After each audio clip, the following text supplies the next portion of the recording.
Assalamualaikum warahmatullahi wabarakatuh. 102,6 FM Stasiun Suara, satu kata penumpang pasti selalu di hati. Mengudara dari Studio 1 Lantai 2 Gedung Start FM di Jalan M dalam Kelurahan Kota Siantar, Panjabungan, Bandung, Natal. Pagi Madinah pagi selama 1,5 jam ke depan hingga formasi pukul 11.30. Kita kembali bersua di program talk show Ruang Paslah. Di Ruang Paslah ini kita akan coba mengungkap cerita di balik berita yang terkait dengan tema kita di hari ini, hari Kamis ini ya. Iya, saya juga hampir lupa Kamis karena memang paling bisanya ketemu di tanggal 1 gitu. Kamis 16 ya, 15 Agustus. Kita mengangkat tema Parlin Lubis, pejuang lagu Mandailing.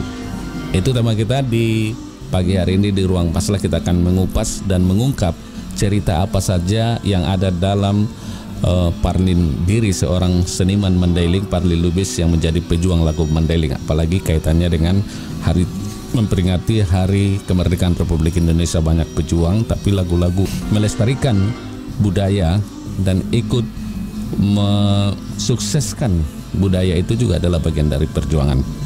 Sahabat di Start FM, berbicara musik tentu sudah tidak asing bagi kita.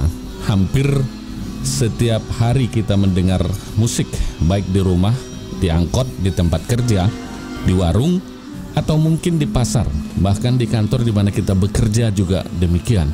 Musik melekat dengan kehidupan kita, namun musik tanpa lagu akan terasa hambar, bagaikan sebuah gulai tanpa garam gitu ya. Rasanya sangat hambar. Bagaimanapun lirik lagu memberikan pengaruh yang besar terhadap kesuksesan penyanyi. Lagu dengan lirik-lirik yang enak didengar dan syair yang puitis juga tentu menyentuh hati akan lebih terkenang dibanding dengan yang mengandalkan musik saja. Pun dengan lagu Mandailing yang belakangan ini mendapat porsi, telah mendapat tempat di rumahnya ya, yang sangat besar dalam masyarakat kita saat ini. Mandailing katakanlah itu wilayah Tapanuli bagian selatan, bahkan dia merambah ke Labuhan Batu dan juga ke Pasaman Timur, Pasaman Barat juga sebenarnya itu juga bagian dari pasar dari lagu-lagu Mandailing ini. Hampir tiap tahun kita disuguhkan penyanyi-penyanyi lagu Mandailing terbaru.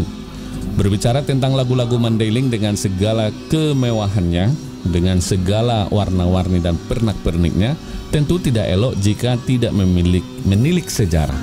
Tentu tidak elok juga kalau kita tidak mengupas sejarah perjuangan dan siapa pejuang-pejuang yang sangat getol sampai punya semangat yang luar biasa, semangat 45 untuk terus-menerus berkarya, mencipta dan mempopulerkan lagu-lagu Mandailing ini. Di studio sahabat Start FM telah hadir pejuang lagu Mandailing. Beliau sudah jauh lebih dulu menciptakan dan menyanyikan lagu-lagu Mandailing sebelum lagu-lagu Mandailing sepopuler saat ini. Langsung kita sapa, ada Bung Parlin Lubis. Assalamualaikum Bang. Waalaikumsalam. Sehat Bang? Alhamdulillah sehat. Sehat ya. Pagi ini juga sehat ya? Sehat alhamdulillah. Kemarin juga aktivitas di sehari-hari ya, barangkali apa ya yang Abang lakukan setelah, saya tidak mengatakan Abang Parlin ini adalah pensiun mencipta, karena mencipta lagu itu, berkreasi itu tidak ada pensiunnya gitu kan. Dan saat ini juga cuma produktivitasnya mungkin menurun dari sebelum-sebelumnya begitu kan. Apa aktivitas Abang saat ini? Ya, aktivitas pada saat ini bisa dikatakan apa yang ada lah, karena belum ada yang tetap betul. Ya, semeraut ya, apa namanya?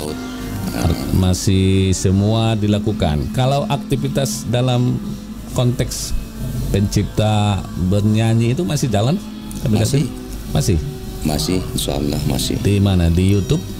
Di YouTube juga, di kaset PCD. Kaset PCD juga main? Kadang-kadang manggung juga kalau ada undangan-undangan tertentu dari panitia atau dari daerah lain. Gitu ya? Iya.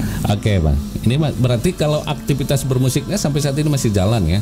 Masih ya? Masih seproduktif yang dulu, masih segiat yang dulu? Iya sih, Kurang. masih udah ada berkurang lah. Sudah berkurangnya tapi masih tetap jalan gitu ya. Oke, sahabat Istad FM pada tahun-tahun dulu ya menjadi musisi ya. Ya kita melihat dulu ya, musisi itu bukanlah sebuah profesi yang diinginkan banyak orang, bukan diinginkan banyak orang, belum sepopuler saat ini gitu ya. Karena sekarang ini begitu kita mencipta lagu dibuat dalam YouTube, dia viral gitu kan. Begitu cepat kita terkenal, begitu cepat kita jadi viral. Ketika ada sesuatu yang kita ciptakan itu adalah menjadi perhatian. Nah, selain kurangnya sorotan dan perhatian dulu nih, profesi ini juga tidak banyak menghasilkan uang. Betul ya. Lain halnya dengan saat ini, ketika ada satu lagu yang hits, bisa dipastikan penyanyinya akan mendapat pundi-pundi uang yang tidak sedikit.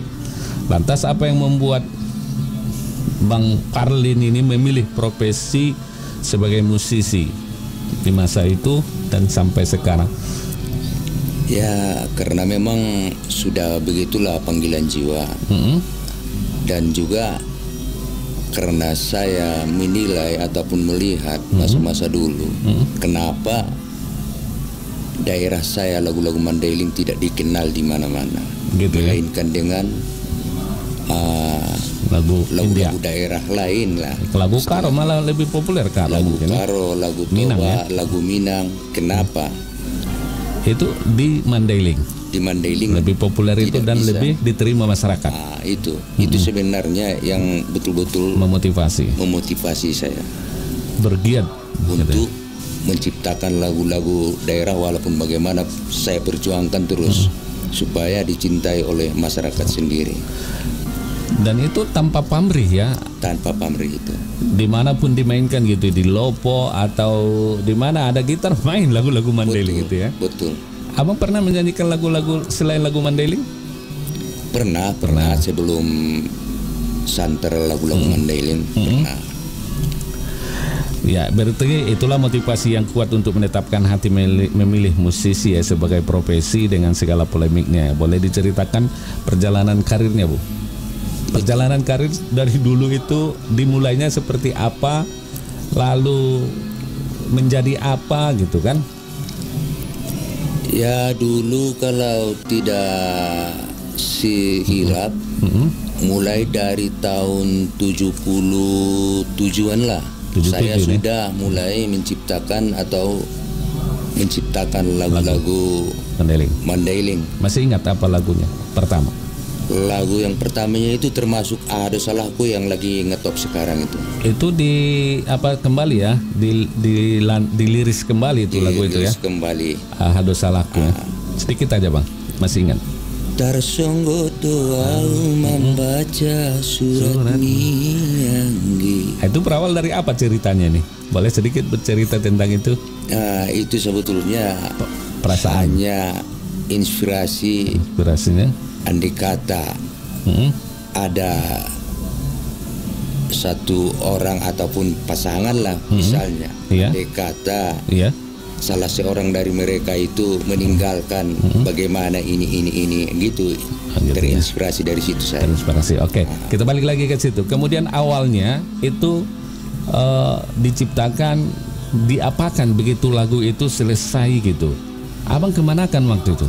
Kan sulit untuk menembus dapur rekaman, itu sulit sekali gitu. Memang benar ya. Kalau di waktu itu bukan seperti zaman sekarang, enak aja itu penyanyi-penyanyi itu cuma bermodalkan suara yang itu bisa. Ada yang bermodalkan wajah gitu ya. Kalau dulu kami enggak. Kadang-kadang kita menemui yang bersangkutan untuk mengangkat kita, walaupun gitu kita tidak diperdulikan, sekali, dua kali, tiga kali kita sabar, kita coba. Karena kita betul-betul ingin. Di kala itu orang-orang yang mengembangkan karirnya bukan seperti sekarang. Bahkan kita kadang-kadang nggak diperdulikan. Nggak diperdulikan itu. Butuh perjuangan yang luar biasa ya. Perjuangan benar-benar. Kesabaran gitu ya, keikhlasan, ketulusan gitu. Nah itulah. Tapi karena kita betul-betul bergiat dan semangat, walaupun bagaimana hasilnya ada. Alhamdulillah kita juga diperdulikan lah. Itu lagunya setelah dicipta itu lalu diapakan waktu itu? Bawa ke produser atau ke? Iya. Masih ingat siapa produser? Benar, masih ingat. Pertama-tama itu sudah almarhum orangnya, yaitu orang Sidimpuan. Samsul Siregar. Samsul Siregar ya. Dia yang peduli. Di waktu itu tokoh Mandailing nggak ada ya yang peduli? Belum ada sama sekali. Baru si Odang lah, Odang, ya? semasa itu kami lah itu. Odang ya. Orang pun yang bermodal pada saat itu orang Mandailing ada nggak? Yang bermodal banyak, tetapi yang mengapakan untuk seni Mandailing nggak ada ke situ pikiran. Ada ke situ ya. Oke, balik lagi ke situ tadi dulu Bang. Ini lagu Ahado Salahku begitu ditawarkan ke produser itu jadi nggak? Tahun berapa jadinya ini dirilis atau direkam? Itu saya perjuangkan, mulai saya ciptakan dari tahun 77, 78, 9 lah ya kan. Itu pun waktu mencipta itu pada saat itu kalau di kampung atau pedesaan kita terlalu tabu untuk main gitar. Oh gitu ya. Main gitar terlalu tabu untuk orang-orang tua. Tabu sekali gitu ya. Paksa kita ngungsi. Bersembunyi-sembunyi ya. Bersembunyi ke sawah. Di sopo-sopo. Di sopo-sopo kan. Diciptakan gitu. Disitulah kita rekam begini. Bawa itu pakai kaset tip. Masih itu ya. Kaset tip. Bawa tape. Bawa tape itu taruh situ lalu nyanyi gitu ya. Belum pakai studio mini seperti ini ya. Sekarang programnya sudah ada di komputer, ada mudah sekarang ya. Oke, itu perjuangan begitu tercipta. Kita bingung ini mau kemana, diapain, siapa yang nampung. Padahal pikiran kita itu sudah membayangkan penyanyi-penyanyi saat itu. Iya. Siapa penyanyi masa situ lagu Mandailing? Lagu Mandailing saat itu yang mulai ngetopnya itu Mariati.